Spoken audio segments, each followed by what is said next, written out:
Hello friends. स्वागत करता हूं आप सबका मेरे इस यूट्यूब चैनल सिद्धार्थ एजुकेशन पर। दोस्तों, जैसा कि हम लोग लूसेंट लूसेंट जीके का बुक हम लोग कवर कर रहे थे और हमने इसके पार्ट 1 पार्ट 2 में बहुत कुछ कवर भी कर लिया था। आज हम लोग इसके नेक्स्ट पार्ट पर चलते हैं। हमने एंशिएंट हिस्ट्री स्टार्ट किया है। पहले हमने सामवेद, अथर्ववेद, ऋग्वेद और यजुर्वेद के बारे में पढ़ा। इतिहास के और भी स्रोत बाकी हैं, ये सब के बारे में हम लोग आज स्टार्ट करेंगे। ठीक है, तो चलिए हम लोग स्टार्ट करते हैं।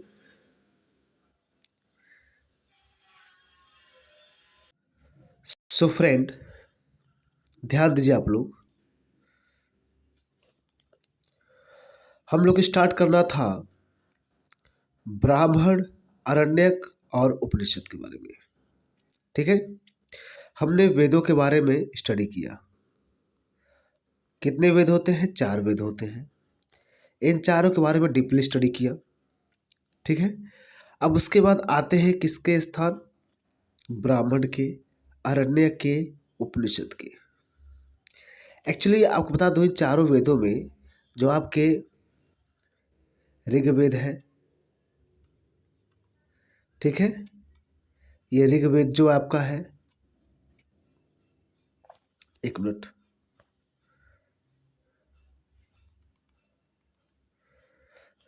चलिए मैं इंग्लिश में लिख देता हूं। जो आपका ऋग्वेद है, यजुर्वेद है, सामवेद है और अथर्व वेद जो भी है, ये चारों वेदों के ना, ये सब श्लोक में है। किस में है? श्लोक में। ठीक है, इन चारों वेदों के ब्राह्मण ग्रंथ भी हैं, आरण्यक हैं। ठीक है, उपनिषद तो अलग है। ओके, ऐसा क्यों है? तो ब्राह्मण ग्रंथ क्या है? ऋग्वेद, देखिए ऋग्वेद थोड़ा सा दिक्कत हुई लिखने में। ऋग्वेद, यजुर्वेद, सामवेद, अथर्ववेद के ये जो ब्राह्मण ग्रंथ है ना, ये इसको गद्य में लिख के देता है। ये श्लोक में है, पद्यांश बोलते से, गद्यांश बोलते हैं। यानी कहा जाए ये इनकी सरल भाषा है। क्या है? सरल भाषा है। ये क्या है? सरल भाषा है। किसकी? इन चारों वेदों की। आरण्यक मतलब जो जंगल में जाके जो साहित्य लिखे गए। उपनिषद मतलब गुरु और शिष्य के बीच जो भी वार्तालाप होती है उसे उपनिषद कहते हैं। तो चलिए हम लोग अब आगे की बात हम करते हैं इसमें।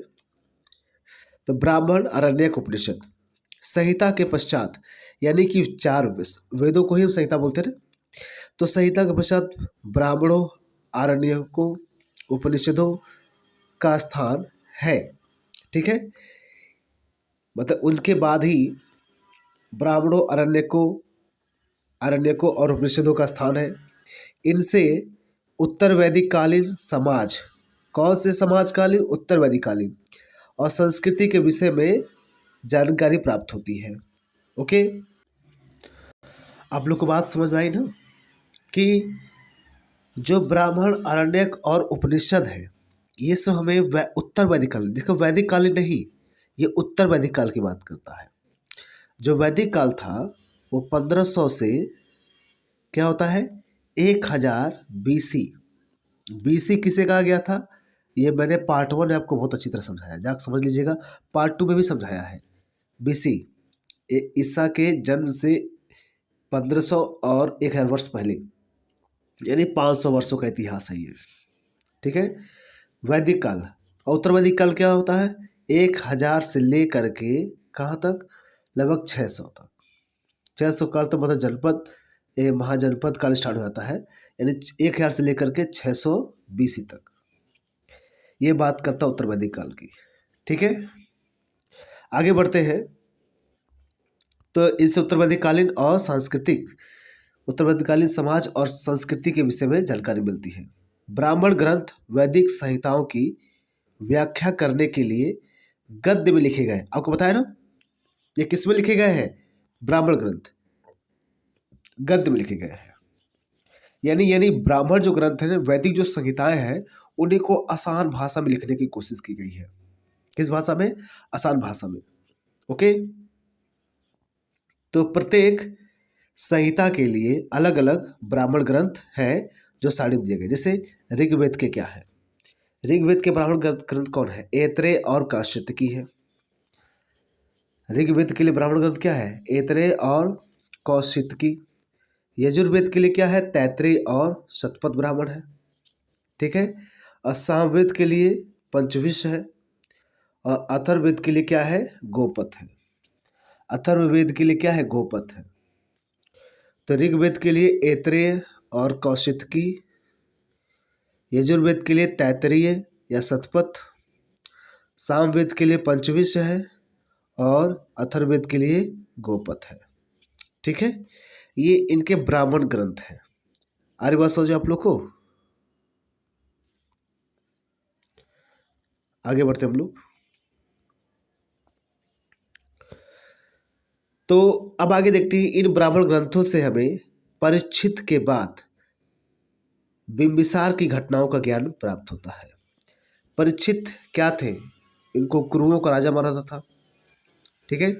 और उसके बाद जो हमको जानकारी मिलती है, बिंबिसार, बिंबिसार यानी परीक्षित के बाद बिंबिसार आते हैं। ओके, ये बिंबिसार आप जानते होंगे, ये बिंदुसार नहीं है। ये बिंदुसार तो चंद्रगुप्त के पुत्र थे, और ये बिंबिसार ये मौर्य महाजनपद काल के, ये क्या कहते हैं, मगध महाजनपद काल के सबसे शुरू प्रारंभिक राजा हुआ करते थे। इन्हीं का बेटा क्या था? अजातशत्रु था, जो अपने पिता की हत्या कर देता है। तो ऐतरेय में देखिएगा, ऐतरेय राज्याभिषेक के नियम, जो ऐतरेय है ऋग्वेद का, जो कौन सा ऐतरेय ना, ये राज्याभिषेक, जो राजाओं का राज्याभिषेक हुआ, उनके नियम, ये कुछ प्राचीन राजाओं के नाम दिए गए हैं। किसमें? ऐतरेय में। और शतपथ में, जो शतपथ है किसका है? यजुर्वेद का। ऐतरेय कौशितकी किसका है? ऋग्वेद का है। यजुर्वेद का तैत्तिरीय और शतपथ है। ठीक है। और देखिए, सामवेद का पंचविश है, अथर्ववेद का गोपथ है। यहाँ शतपथ में गांधार, शल्य, कैकय, कुरु, पंचाल, कौशल, विदेह आदि राजाओं का उल्लेख मिलता है। यानी शतपथ में गांधार राजा कौन थे? गांधार जानते कहाँ है? ठीक है। और आपका शल्य, कैकय, कुरु, पंचाल, कौशल, विदेह आदि राजाओं का उल्लेख मिलता है। नेक्स्ट देखिए क्या कहा जा रहा है। वैदिक साहित्य में ऋग्वेद के बाद शतपथ ब्राह्मण का स्थान है। ऐसा कहा जाता है वैदिक साहित्य में, क्रम में देखा जाए तो ऋग्वेद के बाद शतपथ ब्राह्मण। ये लाइन पिछले भाग में भी आया था। ठीक है। तो आरण्यक में यज्ञ से जुड़े कर्मकांडों की दार्शनिक और प्रतीकात्मक अभिव्यक्ति है। दार्शनिक मतलब होता है घूम फिर कर, प्रतीकात्मक हो गया अभिव्यक्ति है। आरण्यक मतलब होता है कि गुरु और शिष्य के बीच जो भी ज्ञान है, हो गया, उससे अरण्य, अरण्य में जंगल में, हो गया, दार्शनिक आधार पर, प्रतीकात्मक आधार पर उसको अभिव्यक्त किया जाता है। तो आरण्यक में। उपनिषदों के बारे में देखिए, उपनिषद क्या है? गुरु और शिष्य के बीच आत्मा और परमात्मा पे जो भी वार्तालाप होती है, उसी को ही उपनिषद कहते हैं। तो उपनिषदों की संख्या कुल कितनी है? 108 है, जिसमें 13 को मूलभूत उपनिषदों की श्रेणी में रखा गया है। कितनों को? 13 को। 13, जिसमें 13 को मूलभूत उपनिषदों की श्रेणी में रखा गया है तो 108, लेकिन हम लोग 13 को ही मेन मानते हैं। इसमें यज्ञ से जुड़े दार्शनिक विचार, शरीर, ब्रह्मा, आत्मा, ब्रह्म की व्याख्या की गई है। यानी इसमें यज्ञ में, इसमें दार्शनिक विचारों की चर्चा होती है, शरीर की चर्चा होती है, ब्राह्मण की चर्चा होती है, ब्रह्मांड की, और आत्मा की, और ब्रह्म की व्याख्या की गई है। ओके, आगे बढ़ते हम लोग।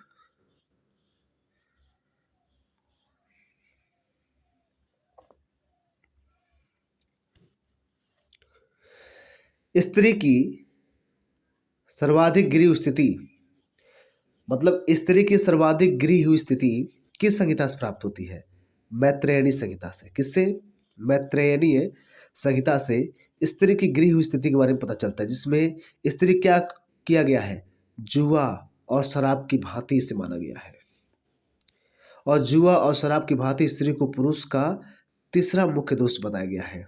यानी एक जुआ है, उसके बाद दूसरे नंबर पर शराब है और तीसरे नंबर पर स्त्री है, किसी पुरुष की उसके बर्बाद करने का, उसके दोष का, ऐसा कहा गया है। तो ये किस संहिता में कहा गया? मैत्रेयणी संहिता में कहा गया है। यह सर्वाधिक स्त्रियों की गृह स्थिति के बारे में बताया जाता है।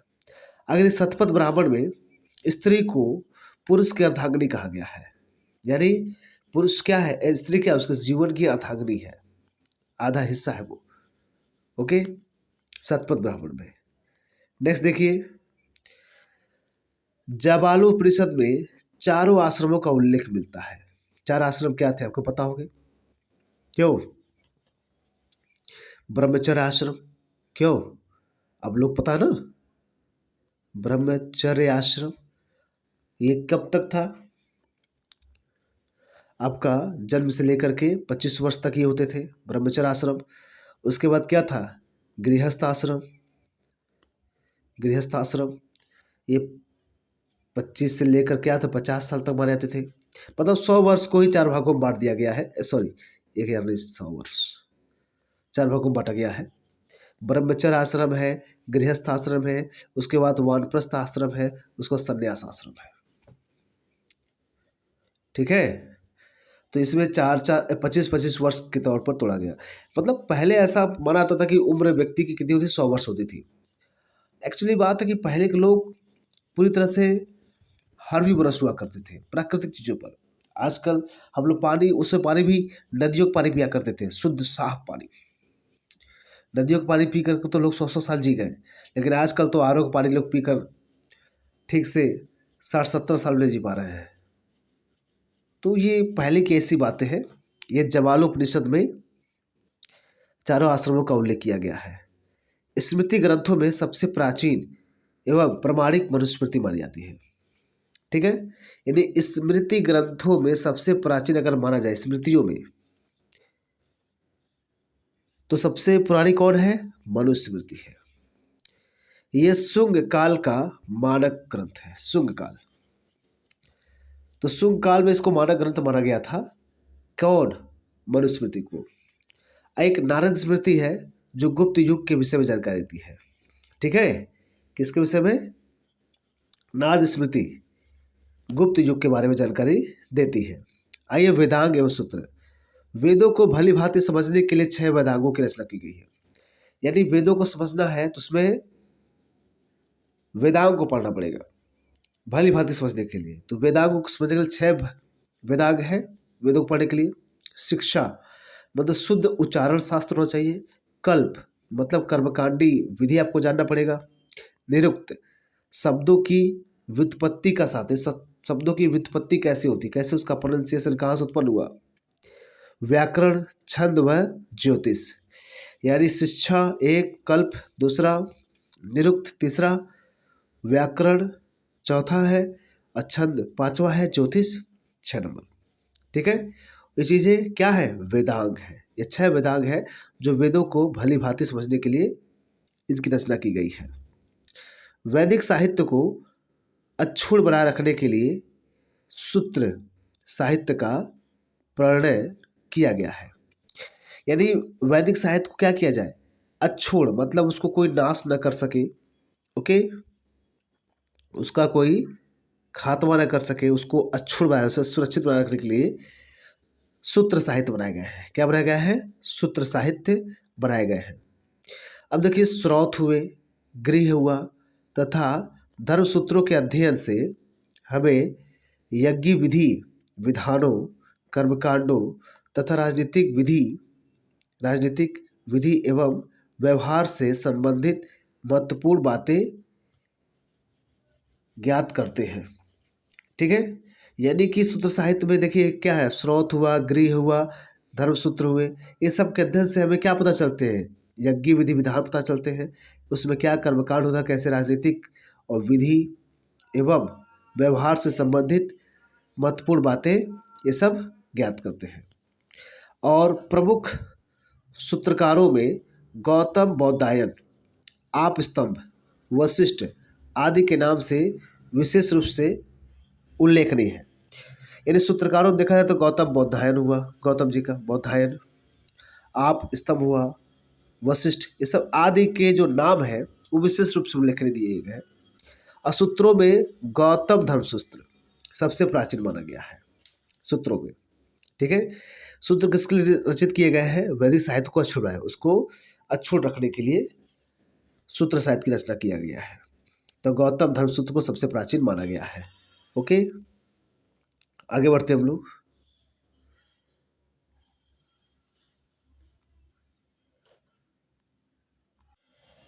अब आते हैं हम लोग पुराणों के बारे में।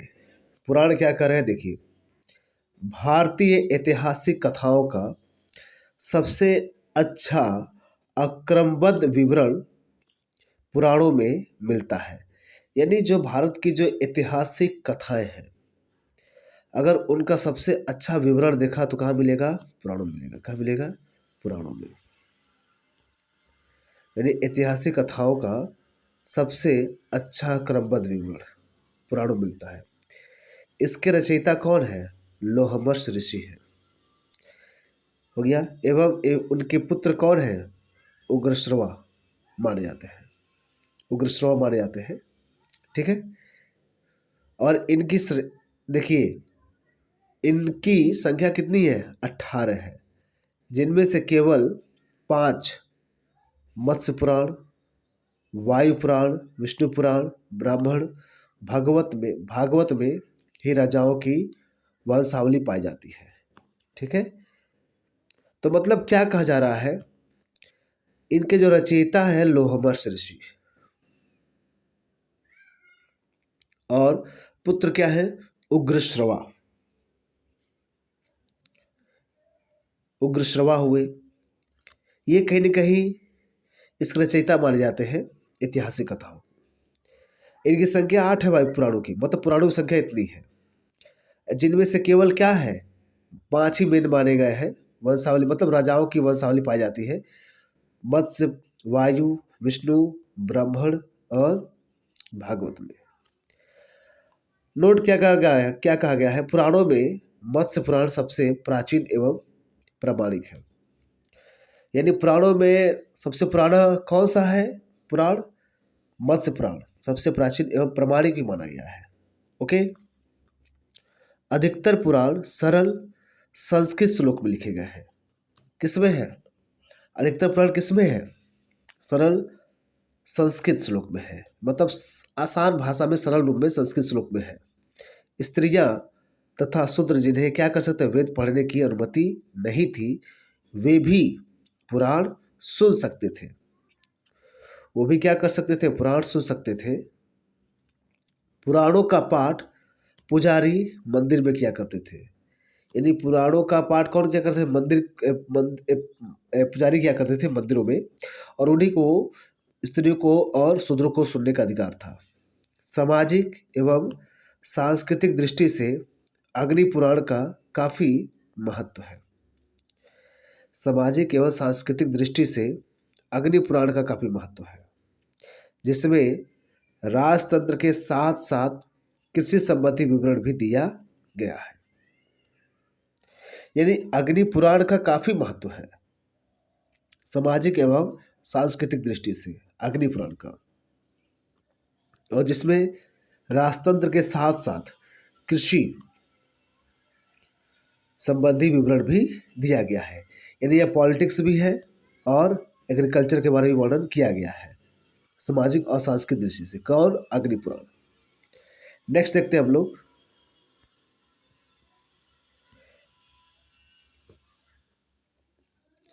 बौद्ध, जैन एवं अन्य साहित्य।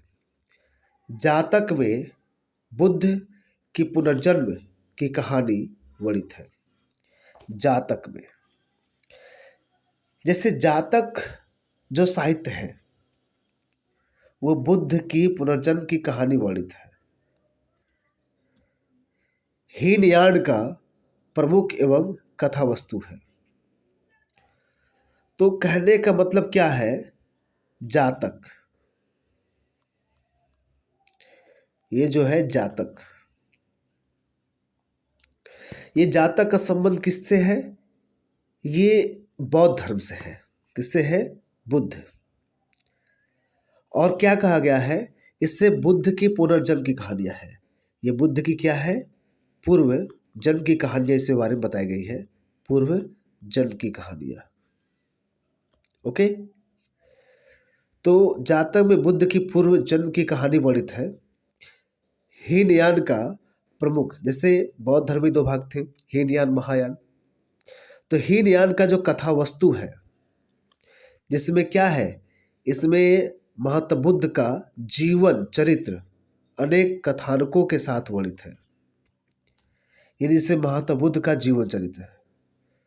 जो महात्मा बुद्ध थे उनका जीवन चरित्र अनेक कथानकों के साथ वर्णित है। ओके, जैन साहित्य को आगम कहा जाता है। जैन साहित्य को क्या कहता है? आगम कहा जाता है। ओके,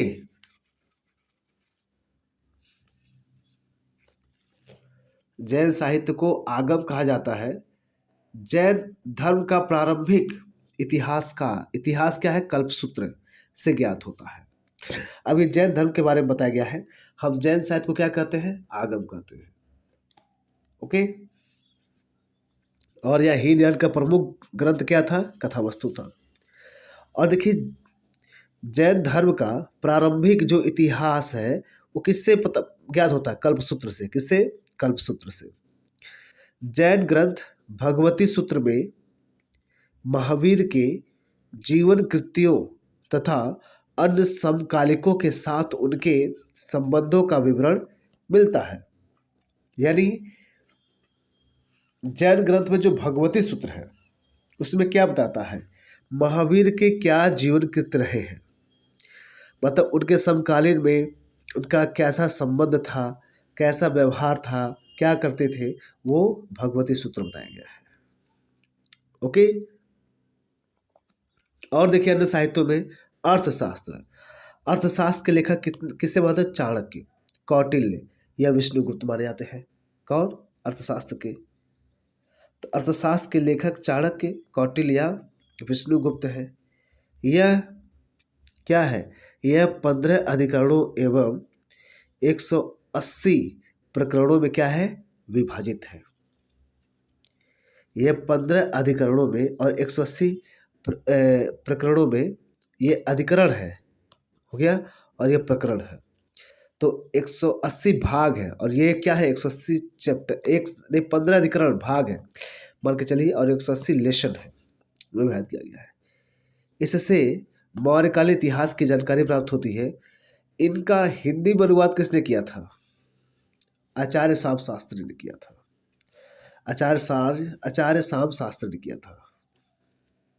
ठीक है, फिर देखिए और भी क्या है, क्या क्या साहित्य है। संस्कृत साहित्य में ऐतिहासिक घटनाओं को क्रमबद्ध लिखने का सर्वप्रथम प्रयास कल्हड़ के द्वारा किया गया। कल्हड़ कहाँ के थे? ये जम्मू कश्मीर के थे। और कहा जा रहा है कि सबसे अगर बढ़िया किसी ने प्रयास किया है इतिहास को एक क्रमबद्ध में, एक सही ऑर्डर में लिखने का प्रयास, तो कल्हड़ जी ने किया था। कल्हड़ द्वारा रचित पुस्तक राजतरंगिणी, राजाओं की नदी है। ठीक है, राजतरंगिणी या राजाओं की नदी है। इस ग्रंथ में 8 सर्ग है जिन्हें तरंगों की संज्ञा दी गई है। यानी 8 सर्ग है, इसीलिए इन्हें क्या किया? तरंगों की संज्ञा दी गई है। इसमें प्रारंभ से लेकर 12वीं सदी के कश्मीर के शासकों का वर्णन है। जैसे प्रारंभ से लेकर 12वीं सदी तक के कश्मीर के शासकों का वर्णन है। प्रारंभ से लेकर 12वीं सदी तक के कश्मीर के शासकों का वर्णन है। ओके, अरबों की सिंध विजय का वृत्तांत चचनावा लेखक अली अहमद में सुरक्षित है। अब देखिए यहाँ पर और भी दिया है कि अरबों अरब जो भारत में आए थे लगभग 700 ईस्वी में, ठीक है, तो उन्होंने भी भारत में घूमा, उनके साथ भी आए। जैसे मोहम्मद गजनवी के साथ ये कौन आया था, अली अहमद, और अलबरूनी आया था, उन्होंने भारत में घूमा। और अली अहमद तो उसके साथ आए थे, मोहम्मद बिन कासिम के साथ आए थे। पहला वो तुर्की व्यक्ति था जिसने भारत पर आक्रमण किया था, वो सफल आक्रमण किया था। तो अरबों की सिंध विजय, ओके, इसमें चचनामा की, सॉरी ये तुर्की नहीं था, अरबी था, ये अरबी था। और सिंध विजय का वृत्तांत कहाँ मिलता है, भारत में आकर विजय किया था, सिंध विजय किया था, चचनामा मिलता है। और लिखने वाला कौन था, अली अहमद था, उसके में ये बात बताई गई है। ओके,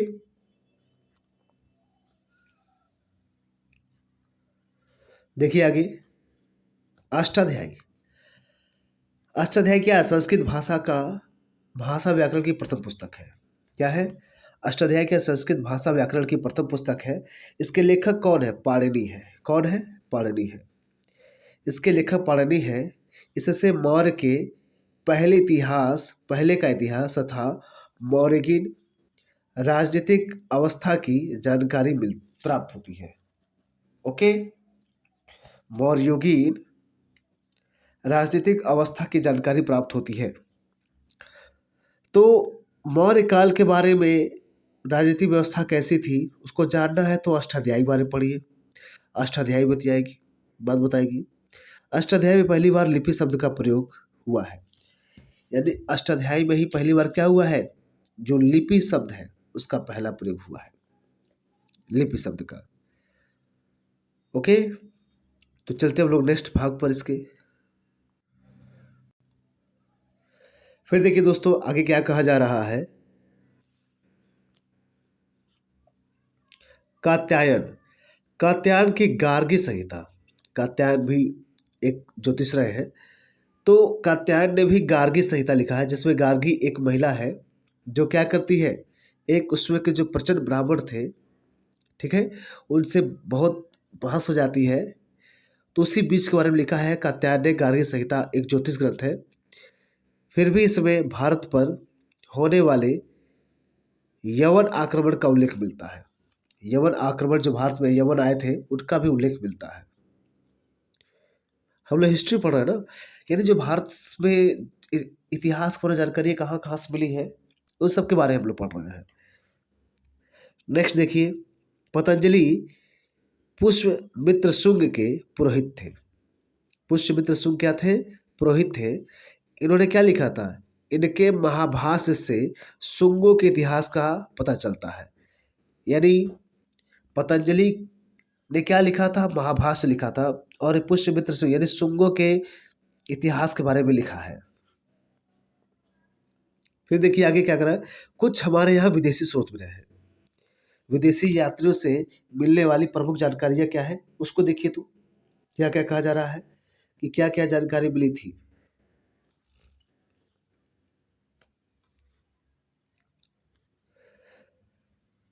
यूनानी रोमन लेखक, यूनानी रोमन लेखक। अब देखिए इससे पहले टेशियस आते हैं। टेशियस ईरान का यह राजवैद्य था। टेशियस कौन था, ईरान का एक राजवैद्य था, ईरान का। और इसके बारे में क्या कहा जाता है कि भारत के संबंध में इसका विवरण आश्चर्यजनक कहानियों से परिपूर्ण होने के कारण अविश्वसनीय है। ठीक है, तो टेशियस के ने कहीं कहीं कई किताबें लिखी, और विदेशी यात्री था भी, और ईरान का राजवैद्य था, उसने भारत के संबंध में बहुत चीज़ लिखा था। ठीक है, तो उससे भी कुछ अविश्वसनीय जानकारी मिली है। हेरोडोट्स के बारे में जानते ही आप लोग हैं, इसे इतिहास का पिता कहता है। इसने अपनी पुस्तक हिस्टोरिका में 5वीं सदी में ईसा पूर्व के भारत फारस, फारस मतलब क्या, ईरान के संबंधों का वर्णन मिलता है, परंतु इसका विवरण भी अनुश्रुतियों एवं अफवाहों पर आधारित है। अफवाहों पर। अनुश्रुतियों मतलब जिसको सुना ना गया, जिसको उल्टा पुल्टा करके बक दिया गया हो, इसके बारे में कहा जाता है। ठीक है, हिस्टोरिका हेरोडोट्स। अगला है सिकंदर के साथ आने वाले लेखकों में निर्याकस, आर्यसिक्रटस तथा अरिस्टोबुलस के विवरण अधिक प्रमाणिक एवं विश्वसनीय है। तो सिकंदर के साथ आने वाले लेखकों में, तो सिकंदर के साथ आने वाले लेखकों में निर्याकस हुए, आर्यसिक्रटस हुए तथा अरिस्टोबुलस हुए। इस सब के विवरण से अधिक प्रमाणिक एवं विश्वसनीय जानकारी है। ठीक है, तो पूछा जाता है सिकंदर के साथ कौन कौन से लेखक आए थे। तो निर्याकस आया था, आर्यसिक्रटस आया था और अरिस्टोबुलस आया था। Okay, Aristobulus. नेक्स्ट देखिए मेगास्थनीज। यह सेल्यूकस निकेटर का राजदूत था। क्या था? मेगास्थनीज जो था यह सेल्यूकस निकेटर का राजदूत था, जो चंद्रगुप्त मौर्य के दरबार में आया था। यह चंद्रगुप्त मौर्य के दरबार में आया था। कौन? मेगास्थनीज। इसने अपनी पुस्तक इंडिका में मौर्य युगीन समाज व संस्कृति के विषय में लिखा है। यानी सेल्यूकस निकेटर ये क्या है, अपना राजदूत भेजता है मेगास्थनीज को चंद्रगुप्त मौर्य के दरबार में। इसने हालांकि बहुत कुछ लिखा है। इसकी इंडिका पुस्तक मौर्य काल के सामाजिक और सांस्कृतिक जीवन के बारे में बताती है। क्वेश्चन पूछा गया है कि इंडिका किसने लिखा है, या मौर्य काल के दौरान या चंद्रगुप्त मौर्य काल के दौरान कौन भारत में आया था। तो मेगास्थनीज आया था। किसका राजदूत था? सेल्यूकस निकेटर का। डाइमेकस देखिए, ये सीरियन नरेश अंतियोकस का राजदूत था। ये सीरियन नरेश क्या था? अंतियोकस का राजदूत था, जो बिंदुसार के दरबार में आया था। जो बिंदुसार के दरबार में आया था। इसका विवरण भी मौर्य युग से संबंधित है। डाइमेकस ये सीरियन नरेश था अंतियोकस का। डाइमेकस। ओके, तो मेगास्थनीज जो आया था वो चंद्रगुप्त मौर्य काल में आया था। ठीक है, और डाइमेकस जो था वो बिंदुसार का समय आया था। ठीक है, ये सीरियन नरेश अंतियोकस का राजदूत था। डायनोसियस किसके समय था? ये मिस्र नरेश था, टॉलमी फिलेडेल्फस का राजदूत था, जो अशोक के दरबार में आया था। देख लीजिए भाई, ये डायनोसियस जो था ये अशोक के दरबार में आया है। मिस्र के नरेश टॉलमी फिलेडेल्फस का राजदूत था ये। ओके, नेक्स्ट देखिए क्या कहा जा रहा है।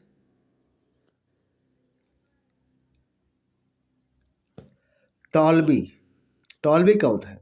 ये टॉलमी नहीं, दूसरा है। इसने दूसरी शताब्दी भारत भूगोल नामक पुस्तक लिखी थी। टॉलमी क्या थी? इसने दूसरी शताब्दी में भारत का भूगोल नामक पुस्तक लिखा था टॉलमी ने। प्लिनी की पुस्तक क्या है? नेचुरल हिस्टोरिका या नेचुरल हिस्ट्री।